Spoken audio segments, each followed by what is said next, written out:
आता आपण पुढच्या बातमीकडे वळतोय आणि ही बातमी आहे एका वाहतूक कोंडीची। मुंबई पुणे एक्सप्रेसवे वरून जर तुम्ही प्रवास करायचा विचार करत असाल तर आधी ही बातमी बघा आणि त्या संदर्भातली दृश्य सुद्धा बघा आणि मगच तुमच्या प्रवासाचं नियोजन करा, कारण मुंबई पुणे एक्सप्रेसवेवर गेल्या 22 तासांपासून अनेक जण वाहतूक कोंडीमध्ये अडकलेले आहेत। या ठिकाणी गॅस टँकर पलटी झाला महामार्गावर आणि त्याचा हा सगळा परिणाम आपण बघतोय।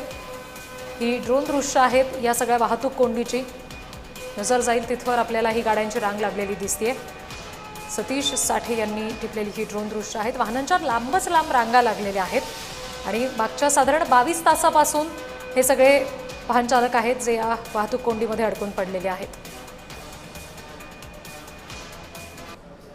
आपण जरी मुंबई लेन जरी बंद असली तरी आपण पुणे लेनवरून वाहतूक सुरू ठेवलेली आहे। पुणे लेनवरून एक मोठ्या वाहनांची जी लेन आहे ती पूर्ण सुरू ठेवलेली आहे। पुण्याकडे जाणाऱ्या 2 लेन सुरू ठेवलेल्या आहेत आणि म्हणजे मुंबई पुण्याच्या मार्गी करून ही वाहतूक सुरू आहे आणि काही वाहनांना खोपोलीमधून NH48 आणि इतर ठिकाणून जे वाहन आहेत त्या मार्गीकरण त्या रोडवरून आपण वळवलेले आहे।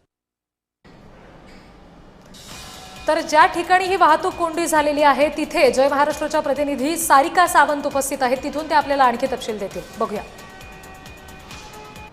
मुंबई पुणे एक्सप्रेसवे वरती काल आदोशी बोगद्याजवळ सायंकाळी 5 वाजता प्रोपोलिंग गॅसचा टँकर पलटी झाला होता।